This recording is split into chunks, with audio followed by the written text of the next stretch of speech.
ओम जयंती मंगला काली भद्रकाली कपालिनी दुर्गा क्षमा शिवा धात्री स्वाहा स्वधा नमस्तुते नमस्तस्ते नमस्तस्ते नमस्तस्ते नमो नमः। ओम नमः शिवाय। जय श्री कृष्णा। आप सभी दुर्गा भक्तों को चैत्र नवरात्रि की अत्यंत हार्दिक शुभकामनाएं। नवरात्रि के छठे दिन श्री दुर्गा सप्तशती का 11वां अध्याय पढ़ा और सुना जाता है। आज की वीडियो में हम सभी भक्तगण श्री दुर्गा सप्तशती के 11वें अध्याय का श्रवण करेंगे। पाठ का प्रारंभ करने से पहले श्री गणेश भगवान का नमन करते हुए इस पाठ का प्रारंभ करते हैं। ओम श्री गणेशाय नमो नमः। ओम चंडिकाय नमो नमः। ओम दुर्गाय नमो नमः। अध्याय 11 में 55 श्लोकों में माँ दुर्गा की शक्ति स्वरूपों का वर्णन किया गया है। विपदाओं से रक्षा हेतु माता से प्रार्थना की गई है। महर्षि मेधा कहते हैं, दैत्य के मारे जाने पर इंद्र आदि देवता अग्नि को आगे करके कात्यायनी देवी की स्तुति करने लगे। उस समय अभिष्ट की प्राप्ति के कारण उनके मुख खिले हुए थे। देवताओं ने कहा, हे शरणागतों के दुख को दूर करने वाली देवी, तुम प्रसन्न हो। संपूर्ण जगत की माता, तुम प्रसन्न हो। विंध्येश्वरी, तुम विश्व की रक्षा करो, क्योंकि तुम इस चर और अचर की ईश्वरी हो। हे देवी, संपूर्ण जगत की आधार रूप हो, क्योंकि तुम पृथ्वी रूप में भी स्थित हो और अत्यंत पराक्रम वाली देवी हो। तुम विष्णु की शक्ति हो और विश्व की बीज परम माया हो, और तुमने ही इस संपूर्ण जगत को मोहित कर रखा है। तुम्हारे प्रसन्न होने पर ही यह पृथ्वी मोक्ष को प्राप्त होती है। हे देवी, संपूर्ण विद्याएं तुम्हारे ही भिन्न भिन्न स्वरूप हैं।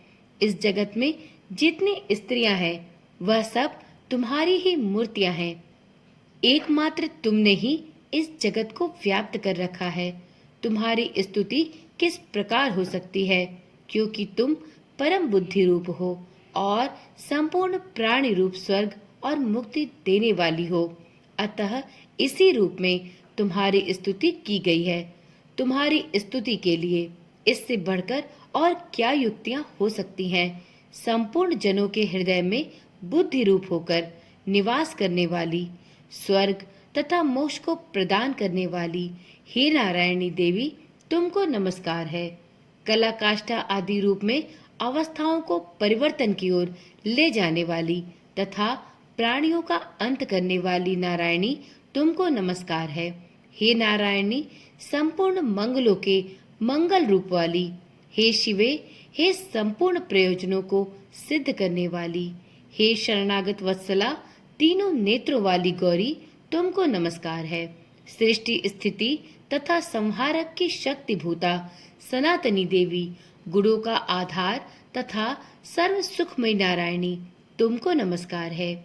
हे शरण में आए हुए शरणागतों, दीन दुखियों की रक्षा में तत्पर, संपूर्ण पीड़ाओं को हरने वाली हे नारायणी, तुमको नमस्कार है।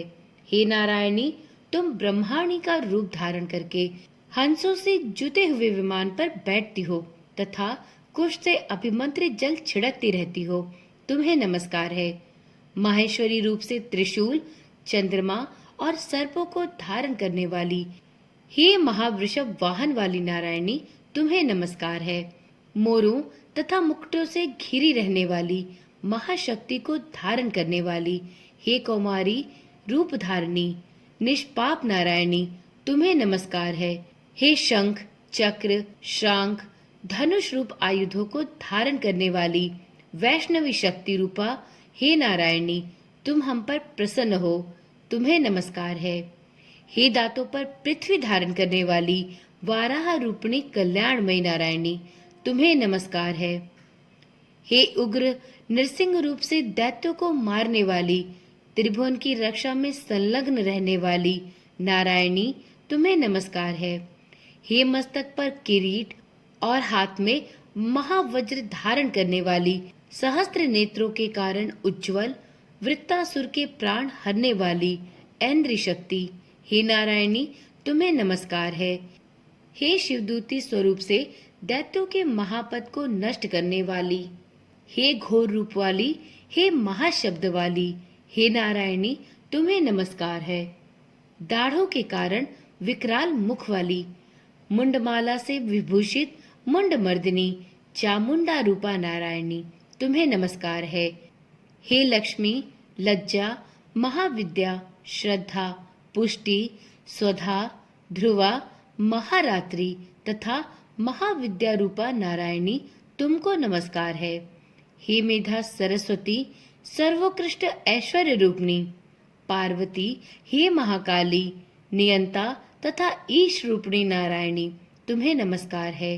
हे सर्वस्वरूप सर्वेश्वरी, सर्वशक्ति युक्त देवी, हमारी भय से रक्षा करो, तुम्हें नमस्कार है। हे कात्यायनी, तीनों नेत्रों से भूषित यह तेरा सौम्य मुख सब तरह के भयों से हमारी रक्षा करे। हे नारायणी, तुम्हें नमस्कार है। हे भद्रकाली, ज्वालाओं के समान भयंकर, अति उग्र एवं संपूर्ण असुरों को नष्ट करने वाला तुम्हारा त्रिशूल हमें सभी प्रकार के भयों से बचाए, तुमको नमस्कार है। हे देवी, जो अपने शब्द से इस जगत को पूरित करके दैत्यों के तेज को नष्ट करता है, वह आपका घंटा इस प्रकार हमारी रक्षा करे जैसे कि माता अपने पुत्रों की रक्षा करती है। हे चंडिके, असुरों के रक्त और चर्बी से चर्चित जो आपकी तलवार है, वह हमारा मंगल करे, हम तुमको नमस्कार करते हैं। हे देवी, तुम जब प्रसन्न होती हो तो संपूर्ण रोगों को नष्ट कर देती हो, और जब रुष्ट हो जाती हो तो संपूर्ण वांछित कामनाओं को नष्ट कर देती हो। और जो मनुष्य तुम्हारी शरण में जाते हैं उन पर कभी विपत्ति नहीं आती, बल्कि तुम्हारी शरण में गए हुए मनुष्य दूसरों को आश्रय देने योग्य हो जाते हैं। अनेक रूपों से बहुत प्रकार की मूर्तियों को धारण करके इन धर्मद्रोही असुरों का तुमने संहार किया है। वह तुम्हारे सिवा कौन कर सकता है। चतुर्दश विद्याएं, षट शास्त्र और चारों वेद तुम्हारे ही प्रकाश से प्रकाशित है, उनमें तुम्हारा ही वर्णन है। और जहाँ राक्षस, विषैले सर्प, शत्रुगण हैं, वहां और समुद्र के बीच में भी तुम साथ रहकर इस विश्व की रक्षा करती हो। हे विश्वेश्वरी, तुम विश्व का पालन करने वाली विश्व रूपा हो, इसलिए संपूर्ण जगत को धारण करती हो। इसलिए ब्रह्मा, विष्णु, महेश की भी वंदनीय हो। जो भक्ति पूर्वक तुमको नमस्कार करते हैं, वह विश्व को आश्रय देने वाले बन जाते हैं। हे देवी, तुम प्रसन्न हो और असुरों को मारकर जिस प्रकार हमारी रक्षा की है, ऐसे ही हमारे शत्रुओं से सदा हमारी रक्षा करती रहो। संपूर्ण जगत के पाप नष्ट करो और पापों तथा उनके फल स्वरूप होने वाली महामारी आदि बड़े बड़े उपद्रवों को शीघ्र ही दूर कर दो। विश्व की पीड़ा को हरने वाली देवी, शरण में पड़े हुओं पर प्रसन्न हो। त्रिलोक निवासियों की पूजनीय परमेश्वरी, हम लोगों को वरदान दो। देवी ने कहा, हे देवताओं, मैं तुमको वर देने को तत्पर हूँ। आपकी जैसी इच्छा हो वैसा वर मांग लो, मैं आपको अवश्य वर दूंगी। देवताओं ने कहा, हे सर्वेश्वरी, त्रिलोकी के निवासियों की समस्त पीड़ाओं को तुम इसी प्रकार हरती रहो और हमारे शत्रुओं को इसी प्रकार नष्ट करती रहो। देवी ने कहा, वैवस्वत मनवंतर के 28वें युग में 2 और महाअसुर शुंभ और निशुंभ उत्पन्न होंगे। उस समय मैं नंद गोप के घर से, यशोदा के गर्भ से उत्पन्न होकर विंध्याचल पर्वत पर शुंभ और निशुंभ का संहार करूंगी। फिर अत्यंत भयंकर रूप से पृथ्वी पर अवतीर्ण होकर मैं वैप्रचित्ति नामक दानवों का नाश करूंगी। उन भयंकर महाअसुरों को भक्षण करते समय मेरे दांत अनार पुष्प के समान लाल होंगे। इसके पश्चात स्वर्ग में देवता और पृथ्वी पर मनुष्य मेरी स्तुति करते हुए मुझे रक्त दंतिका कहेंगे। फिर जब 100 वर्षों तक वर्षा नहीं होगी तो मैं ऋषियों की स्तुति करने पर आयुनिज नाम से प्रकट होंगी और अपने 100 नेत्रों से ऋषियों की ओर देखूंगी।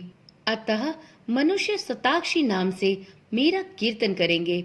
उसी समय मैं अपने शरीर से उत्पन्न हुए प्राणों की रक्षा करने वाले शाकों द्वारा सभी प्राणियों का पालन करूंगी। तब इस पृथ्वी पर शाकंभरी के नाम से विख्यात होंगी और इसी अवतार में मैं दुर्ग नामक महाअसुर का वध करूंगी और इससे मैं दुर्गा देवी के नाम से प्रसिद्ध होंगी। इसके पश्चात जब मैं भयानक रूप धारण करके हिमालय निवासी ऋषियों और महर्षियों की रक्षा करूंगी, तब भीमा देवी के नाम से मेरी ख्याति होगी।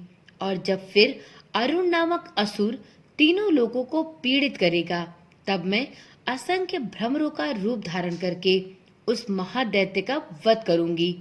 तब स्वर्ग में देवता और मृत्युलोक में मनुष्य मेरी स्तुति करते हुए मुझे भ्रामरी नाम से पुकारेंगे।